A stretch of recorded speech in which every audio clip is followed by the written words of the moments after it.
दोस्तों, big boss OTT 3 से लेकर अरमान मलिक का विशाल को थप्पड़ सही या गलत, फिलहाल बिग बॉस देखने वाले इसी लड़ाई में फंसे हुए हैं। उनको भी यकीन नहीं हो रहा है या हो भी रहा है कि वह थप्पड़ सही था या गलत था। क्या किसी को थप्पड़ मारने का अधिकार मिलना चाहिए? क्या किसी को किसी की बीवी के बारे में बात करनी चाहिए? क्या विशाल ने कृतिका के बारे में जो कहा था उसमें कुछ भी ऐसा गलत नहीं था जिस तरह से उसको बना दिया गया? क्या अनिल कपूर सलमान खान बनने के चक्कर में विशाल के साथ वॉयस हो रहे हैं? पहले फटकार लगाई, उसके बाद इस मामले को भड़काया।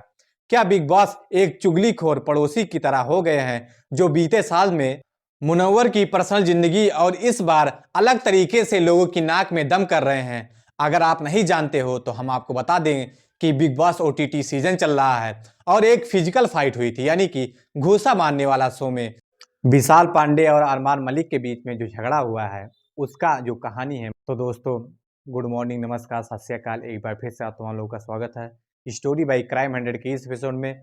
उम्मीद है कि पूरी फैमिली अच्छी होगी, अपना और अपनों का ख्याल रख रही होगी।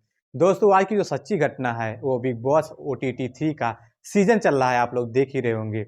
जो अरमान मलिक और विशाल पांडे के बीच में झगड़ा हुआ थप्पड़ वाला कांड है उसके बारे में आप लोगों को मैं आगे बता रहा हूं। दो बीवियों वाले अरमान मलिक जिन्होंने विशाल पांडे को थप्पड़ मारा है। दरअसल कुछ दिन पहले विशाल ने अरमान मलिक की दूसरी पत्नी कृतिका मलिक को लेकर कहा था कि उन्हें कृतिका भाभी पसंद है। यह बात अरमान की पहली पत्नी ने बिग बॉस में लाकर खड़ी कर दिया मामले को, और इसके बाद काफी तमाशा हुआ और वीकेंड के वार में फिर विशाल पांडे पर पहली वाइफ ने आकर आपत्ति जताई कि जिस तरह से उन्होंने कहा था वह सही नहीं है।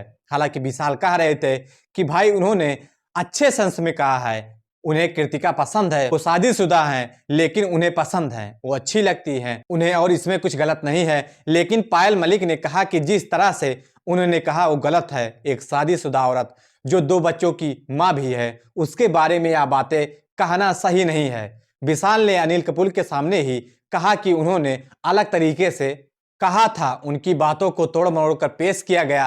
अनिल कपूर ने भी हालांकि इसको लेकर उन्हें फटकार लगाई, लेकिन अब जो टीजर आया नए एपिसोड में दिखा कि थप्पड़ पड़ा है और इसके बाद काफी हंगामा हुआ है। अरमान मलिक को निकाले जाने की बात की जा रही है। उधर बिग बॉस 7 की जो विनर हैं गौहर खा, वह विशाल पांडे के समर्थन में भी आई हैं।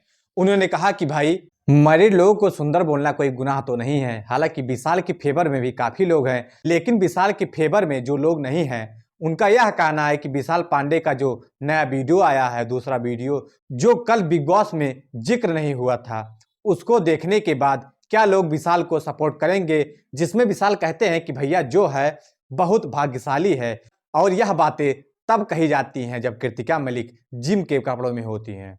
विशाल उन्हें देखते हैं और कटारिया से कहते हैं कि भाग्यशाली भैया हैं। इसके पहले वह कहते हैं कि मुझे एक चीज का गिल्ट है, मैंने एक चीज देखा और वह है। कटारिया पूछते हैं क्या है? विशाल कहता है कान में बताऊं फिर? कान में कहते हैं कि भाई साहब मुझे यह भाभी बहुत पसंद है। बाद में वह कहता है कि जिस तरह से तू कह रहा है सही नहीं है।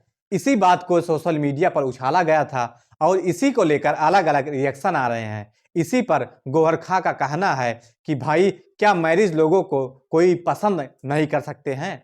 और बहुत सारे लोग भी बात कर रहे थे। दूसरी तरफ जो विशाल को नापसंद करने वाले हैं वह कह रहे हैं कि जिस तरह से उन्होंने भाग्यशाली भैया कहा था वह वाला पार्ट खराब था। वह उनके इंटेंशन को दर्शाता है, जिसमें कहा गया था कि तूने क्या देख के कहा है। मैं जानता हूं कईयों का मानना है कि नजर गंदी थी, डांट सही थी, लेकिन थप्पड़ गलत लगा। कईयों का मानना है कि नहीं, थप्पड़ डांट दोनों गलत लगी, कोई मतलब नहीं था। कई लोग यह कह रहे हैं कि भाई सुंदर बड़ी बात नहीं है, जिस तरह से कहा गया गिल्टी है, कान में कहा गया। फिर मॉर्निंग में जो क्रिपी कमेंट आया वह सही नहीं था। आप बहुत क्रिपी लग रहे थे जब उन्होंने जिम की ड्रेस में कहा। हमें लगा हम आपसे भी सवाल पूछेंगे कि आपका ओपिनियन क्या है विशाल पांडे की उस स्टेटमेंट को लेकर, अरमान के थप्पड़ को लेकर। क्या आपको लगता है कि विशाल को मिस इंटरप्रेट कर दिया गया था? वो सिर्फ एक कर्ज था, एक एडमिरेशन था जिसे गलत तरीके से लिया गया था? आपको लगता है कि नहीं, इसमें कोई खराब इंटेंशन था? हालांकि विशाल थप्पड़ पड़ने के बाद बुरी तरह शौक में आ गए हैं। अरमान को घर वालों ने पकड़कर काफी हंगामा हुआ। फिलहाल अरमान पर हर कोई कह रहा है कि एक्शन लिया जाए। अनिल कपूर पर भी आरोप लग रहे हैं कि वह भेदभाव करते हैं। बहुत सारे लोग आरोप लगा रहे हैं। कई लोगों का मानना है कि अनिल कपूर ज़्यादा सख्त हैं, गलत कर रहे हैं। इससे पहले भी वह कूड़े वाला टारगेट जो था, जो टास्क था, वो गलत किया गया था। उसमें जानबूझकर कटारिया और विशाल पर कूड़े डलवाए गए थे। यह सारी बातें चल रही हैं। हाल ही में टास्क के बाद विशाल ने कृतिका को पसंद करने की बात कही थी और कहा कि उसका इस बात पर गिल्ट है। कहा भाभी अच्छी लगती हैं। लवकेश भी था। इसके बाद काफी सारा हंगामा हुआ। आपको क्या लगता है, इसमें कौन सही है? विशाल सही है? अरमान मलिक बोलते हैं कि क्या लॉजिक है मेरी बीवी के बारे में ऐसा कहा, इसलिए थप्पड़ मारा। विशाल कह रहे हैं ऐसा नहीं कहा गया था। कई लोग अरमान को भी कह रहे हैं कि अरमान तो खुद ये सारी चीजें करता है। हमें लगा आपसे पूछें और यह भी पूछ लें कि दोस्तों इस हफ्ते नॉमिनेट में जो लोग हैं वो कौन बेघर होगा? विशाल पांडे, रणबीर चौरी, मुनीसा, लवकेश कटारिया, सना सुल्तान, सना मकबूल, साई केतन। मेरे हिसाब से शायद मुनीस या सना सुल्तान में कोई जा सकता है। हमारे हिसाब से, आपके हिसाब से कौन बेघर हो रहा है? और विशाल पांडे वाले इंसिडेंट पर आपकी सोच क्या है? क्या विशाल के इंटेंशन खराब थे? अरमान मलिक ने क्या मौके पर चौका मारा? तो दोस्तों इस पूरी घटना को सुनाने का उद्देश्य किसी को परेशान करना नहीं था, किसी का दिल दुखाना नहीं था। हालांकि आप लोगों को जागरूक करना था, आप लोगों को सचेत करना था। तो दोस्तों कहानी कैसी लगी कमेंट सेक्शन में जरूर बताएं। अगर चैनल पर नए हैं तो चैनल को सब्सक्राइब करें, शेयर करें और ज़्यादा से ज़्यादा लाइक करें ताकि हमें भी मोटिवेशन मिलता रहे। और तब तक आप लोग ये बताइएगा कि इसमें किसकी गलती है, अरमान मलिक की या विशाल पांडे की। तब तक के लिए जय हिंद, जय भारत।